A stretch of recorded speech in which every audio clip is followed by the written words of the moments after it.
Hey guys, Kevin here with MixCoach. Today I'm going to be telling you what most people are listening for when they listen to your mix.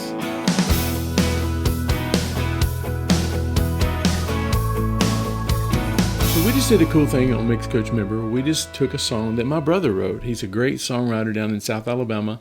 He's written a great song called Nashville on the Beach. Be listening for it on your radio station here pretty soon. It's going to be great.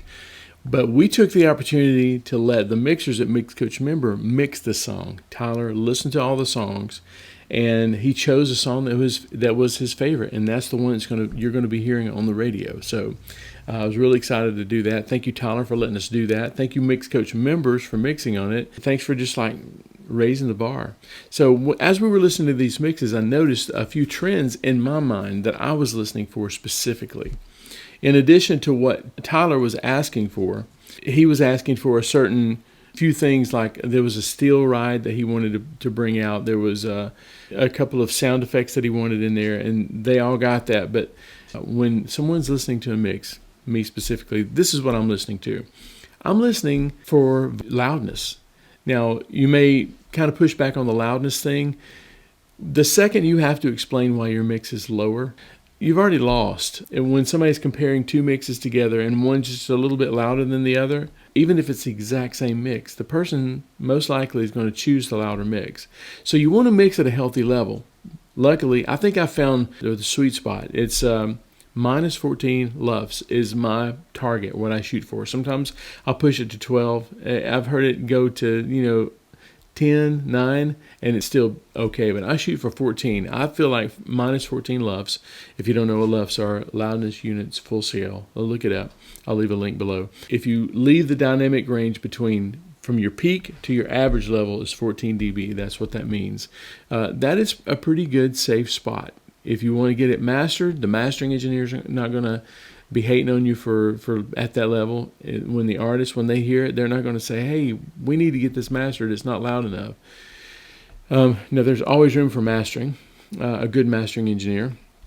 But that's one of the things people are listening to is loudness. So don't try to explain why your mix is lower. Just mix it a little bit louder. Get it in that range, and you'll be okay. Don't push it much past that, or you'll start fatiguing people and wearing people's ears out, and you don't want to do that either, okay? Second thing people are listening to, even though you want it to be loud, you can't sacrifice dynamics.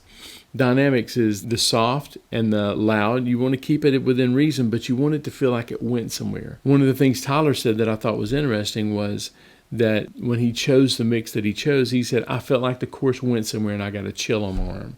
So you want it to go somewhere, and you want people to feel something as a result of it.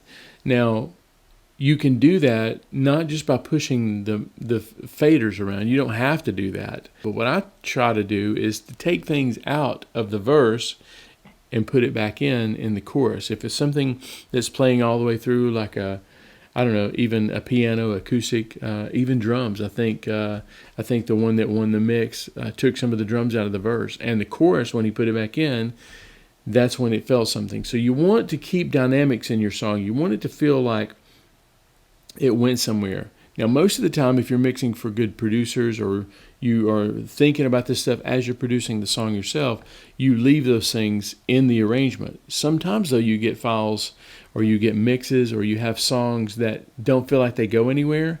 Experiment with taking things out of a verse, putting them back in the chorus, or saving them to the end of the song, because you want the song to have an arc. You want the song to have a dynamic arc. You want people to know that they have been on a journey with dynamics. So you want to keep it louder. You want to keep it not minus 14, but you want to make the song dynamic as well. Now, the next thing we're looking for in a good mix, I feel like, is balance. Balance happens in several different spots. Balance, just to say that the song is balanced, is kind of a broad thing. But you can have balance within instruments. Like drums, we usually have multiple microphones on a drum, so you want balance within the drums. So you want the kick and the snare to be balanced with each other. You want the toms to be balanced. You want there to be overheads, not too much room, but enough room. So balance is one of those things that you learn over time. But one of the things I do is I've got this thing where on toms, I feel like, toms should be have equal time with the drums. And a lot of people just concentrate on kick and snare. So if you've ever heard my mixing for the moms, and whereas you're trying to make everything heard in the drums, I pretend like every tom has a mom. I want that tom. The tom's mom is sitting beside me. This is getting crazy, I know, but she nudges me on the arm and she says, "Hey, I heard that." And that's how you can trick yourself into making sure everything is balanced. When you've got the drums balanced, balance the bass with it. Bass and drums kind of go together. The next thing I like to put in there is vocal. I like for the vocal in the kind of music that I do a lot of mixing in, gospel, country. I want there to be no question about what the lyrics are saying. Now, that doesn't mean they should be loud, but they should be definitely bright enough. You should make sure that it's articulate, to make sure that the consonants are coming out, that you can understand every word. Once you get the drums and bass, the vocals, then it's time to start pulling in some things like acoustic guitar, electric guitar, piano, strings, things like that to kind of fill in those gaps. And then again, you want to ask yourself, hey, could this string player's mom, could she pick him out of the mix? And even though that doesn't work 100% of the time, definitely is something to make you focus towards something to make sure, okay, if I can't hear them and I can't push them up, what can I do to make that a feature? So you want to make sure that you're keeping balance in a mix.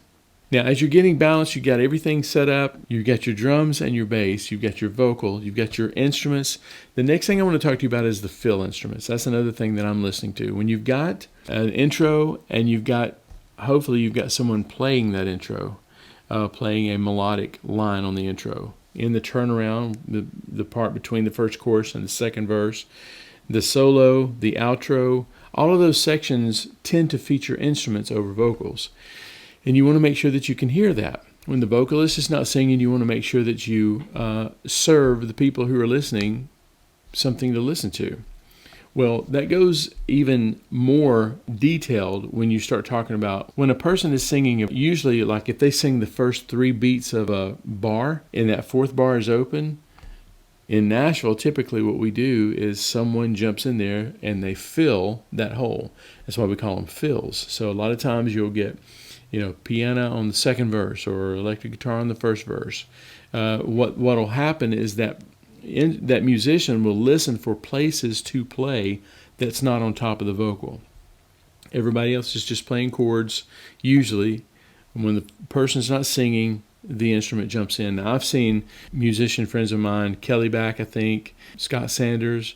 I saw Sonny Garish do this, where they would listen to the song, and they would listen to the demo, and they would mark which beat of which bar they could start filling on. That's a lot of precision right there, and it's no wonder that they've been working for so many years and they still have more work than they know what to do with. It's because they pay attention to the details like that.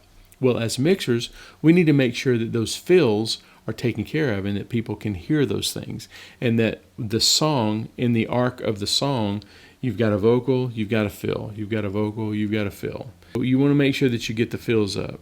So there you have it.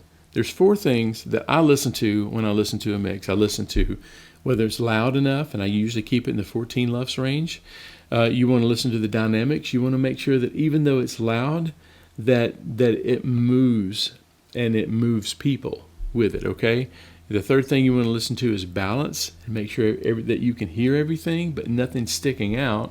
And then the 4th thing you want to listen to is just make sure that when there's a fill, make sure that people can hear it. It could be a solo. It could be a vocal thing. Just make sure that people are hearing what the producer and the artist intended for people to hear. Hopefully that helps in your next mix. If you like this content, please hit like, subscribe to the channel, and go to MixCoachMember.com if you want to get in on the next mix that we do like this. It was a blast. And again, thanks to Tyler for letting us use your song, and we look forward to hearing it on the radio soon, okay? All right, that's it for me today. I will see you guys next week.